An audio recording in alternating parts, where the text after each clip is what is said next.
Et du coup, je me demandais, parce que tu as dit au début plutôt que le design sprint, finalement, c'est résoudre un problème. Ouais. Et là, donc Swissquote, ils ont pas abordé ça en se disant on veut créer l'app concurrente, on veut résoudre le problème qui se présente à nous via l'existence de Revolut, etc. C'est plus comme ça qu'ils ont approché la chose. Et en fait, ça débouche sur une app, mais c'est finalement une finalité qui n'est pas forcément envisagée Ouais, d'entrée. ça, Mm. c'est excellent ce que tu dis, parce que je pense que c'est ça la beauté du sprint.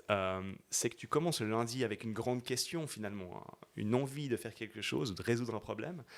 Puis en fait, c'est au fur et à mesure de la semaine que tu découvres qu'est-ce qu'il faut faire, tu vois. Donc, et nous, on vient de manière complètement agnostique au départ. Mm. Moi, je sais pas, je dis si on va prototyper une app mobile, un site web, si on va faire un truc physique, enfin, Mm. on est complètement ouvert et on est libre. Et on le découvre avec l'équipe de qu'est-ce qu'il faut faire, c'est quoi la solution. Et au final, on apprend le jeudi, enfin, on décide jeudi qu'est-ce qu'on prototype. Des fois, on fait même plusieurs prototypes différents. Tu sais, si on n'est pas sûr, on va peut-être prendre deux idées, on va faire deux protos en compétition, et c'est vendredi qu'on aura une vraie décision sur qu'est-ce que ça doit être. Donc, il y a une vraie flexibilité. Et puis, moi, je suis pas là pour venir vendre une solution ou dire faut partir sur cet outil. Finalement, l'outil, c'est Mm. accessoire. C'est résoudre un problème. Ouais. C'est quoi le genre de questions auxquelles on peut résoudre avec un design sprint? Et est-ce qu'il y a des questions, c'est quoi le genre de questions Ouais. auxquelles on peut pas répondre avec un design sprint? Ouais, je pense que c'est plutôt ça la question.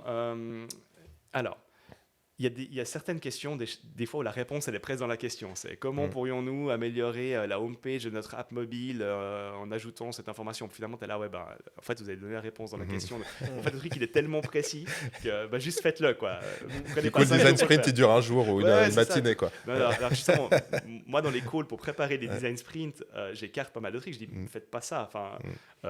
on peut vous la designer, la homepage, si vous voulez, mais ne faites pas un sprint. Donc ça, c'est d'une part, les choses trop précises. Nous, on rassemble jamais des personnes pendant 5 jours pour ça. Et puis, à l'autre spectre, c'est comment repenser la ville du futur, ou enfin voilà, des trucs qui partent en l'air comme ça. On voit des fois ça dans les hackathons.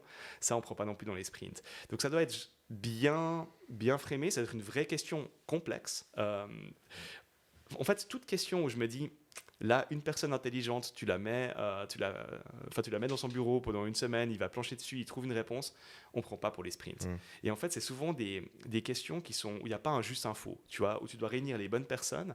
Et puis, c'est des fois des questions émotionnelles.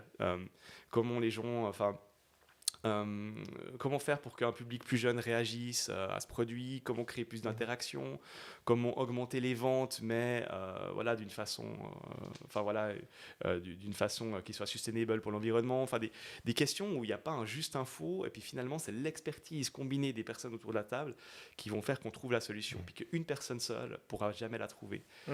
Et en fait, il y en a plein des problématiques comme ça.